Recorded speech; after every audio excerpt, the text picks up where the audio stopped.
दोस्तों, एक भी बीमा क्लेम आज तक हमारा रिजेक्ट नहीं हुआ है।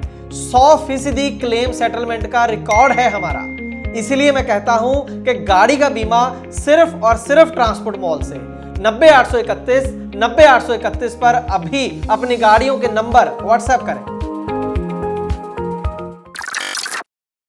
ट्रांसपोर्ट टीवी पर आपका स्वागत है। मैं हूं मनिंदर सिंह और आप देख रहे हैं ब्रेकिंग न्यूज। दोस्तों, आज की ब्रेकिंग न्यूज में हम चर्चा करेंगे एक ऐसे ट्रक जाम की जिसकी चर्चा इस समय पूरी दुनिया के अंदर हो रही है। ये जो ट्रकों का जाम लगा है, ये एक अंतरराष्ट्रीय सरहद के ऊपर जाम लगा है और इस कदर जाम लग गया है, इतने ज्यादा ट्रक इकट्ठा हो गए हैं कि ट्रकों को एक एयरपोर्ट के अंदर ले जाया गया है और जो हवाई पट्टी होती है जिससे हवाई जहाज उड़ते हैं या उतरते हैं, उसके ऊपर ट्रकों के लिए पार्किंग बना दी गई है। कहां की है ये घटना और ऐसा क्या हुआ है कि इतना बड़ा अंतरराष्ट्रीय जाम लग गया है, ये जानने के लिए आप देखिए ये पूरी खबर। जिस देश की मैं बात कर रहा हूं वो है इंग्लैंड। जी हां, आपको ये पूरी समस्या समझने से पहले ये नक्शा देखना होगा। आपको ये समझना होगा कि जो इंग्लैंड है ये असल में एक टापू है। इसके चारों तरफ पानी है और इनका एक पड़ोसी मुल्क है फ्रांस, जहां से इनका आना जाना है। ट्रक जो है, इंग्लैंड के ट्रक फ्रांस में आते हैं और फ्रांस के जो ट्रक हैं वो इंग्लैंड के अंदर दाखिल होते हैं। यहां तक के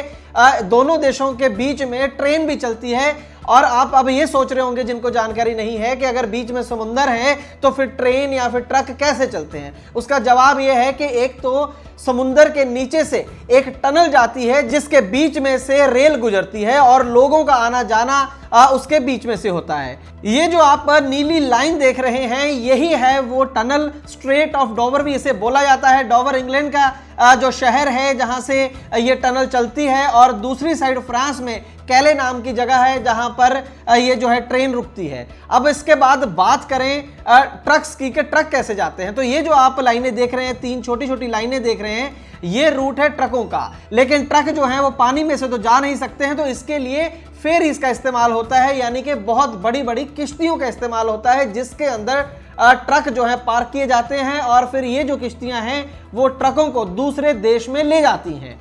ये जो तमाम फेरीज हैं जो ट्रकों को लेकर चलती हैं, ये डोवर पोर्ट से ही चलती हैं और फ्रांस के डनकिर्क नाम की जगह है, वहां पर जाकर ये जो फेरीज हैं वो ट्रकों को अनलोड कर देती हैं और उसके बाद जो ट्रक हैं वो आगे अपने रास्ते पर चलते हैं और माल को लोड और अनलोड करते हैं। ये जो रूट है ये कई सालों से, कई दशकों से इसी तरीके से चल रहा है, इसमें कोई दिक्कत नहीं आती है। लेकिन अब क्या हुआ है कि जैसे आपको पता होगा कि कोरोना का एक और रूप इंग्लैंड में पाया गया है। कोरोना वायरस स्ट्रेन उसे बोला जा रहा है और कोरोना वायरस जो हम देख रहे हैं पिछले 1 साल से, उससे भी खतरनाक कोरोना वायरस है ये।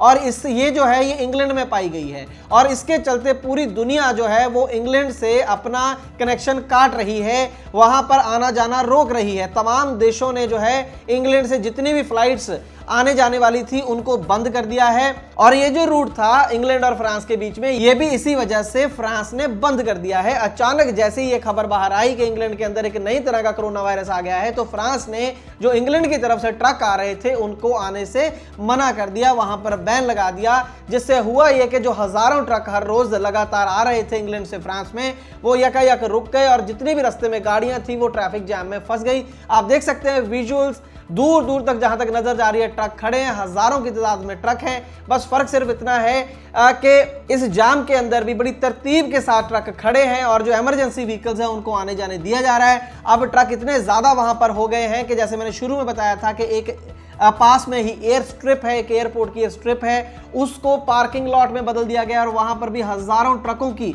पार्किंग कर दी गई है। और ये जो जाम है ये मैं बता दूं कि पिछले 4-5 दिन से ये जाम है और वहां पर हजारों जो हैं ट्रक ड्राइवर फंस गए हैं जो अपनी गाड़ियों के अंदर ही। हालांकि काफी लग्जरी ट्रक होते हैं, हम सब जानते हैं, लेकिन फिर भी किसी भी ट्रक के अंदर 2 दिन 3 दिन बिना खाने के रहना बेहद मुश्किल है। इस मुश्किल की घड़ी में खालसा एड नाम की एक एनजीओ है जो कि वहां पर ड्राइवरों का साथ दे रही है। वहां पर खाना उनको सप्लाई किया जा रहा है, फ्री ऑफ कॉस्ट लंगर उनको खिलाया जा रहा है, पानी की सप्लाई की जा रही है खालसा एड के द्वारा। हालांकि अब ये खबर आई है कि फ्रांस ने ये जो बैन लगाया था, ये जो रोक लगाई थी इंग्लैंड के जो ट्रक हैं उनके ऊपर, अब थोड़ी सी उसमें राहत ये दे दी गई है कि अगर किसी भी ट्रक को फ्रांस के अंदर एंटर करना है तो उसे पहले कोरोना वायरस का टेस्ट करवाना पड़ेगा और एक ऐसा टेस्ट किया जा रहा है जो कि आधे घंटे में जिसकी रिपोर्ट आ जाती है। अब तमाम जो ट्रक ड्राइवर है उनका ये टेस्ट होगा। अगर उनका टेस्ट नेगेटिव पाया जाता है उसके बाद ही उनके जो ट्रक है उसको फ्रांस के अंदर आने की अनुमति दी जाएगी। आज की ब्रेकिंग न्यूज में बस इतना ही। ट्रांसपोर्ट टीवी देखने के लिए बहुत बहुत शुक्रिया।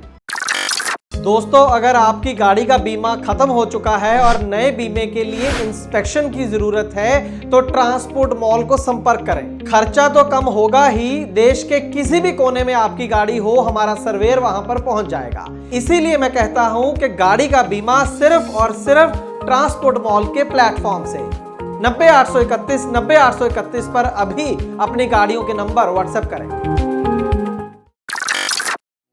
ट्रांसपोर्ट टीवी को YouTube पर अभी करें सब्सक्राइब और दबाएं बेल आइकन। फेसबुक पर लाइक करें हमारा पेज और ट्विटर पर भी करें फॉलो। ट्रांसपोर्ट टीवी, जानकारी लाभकारी।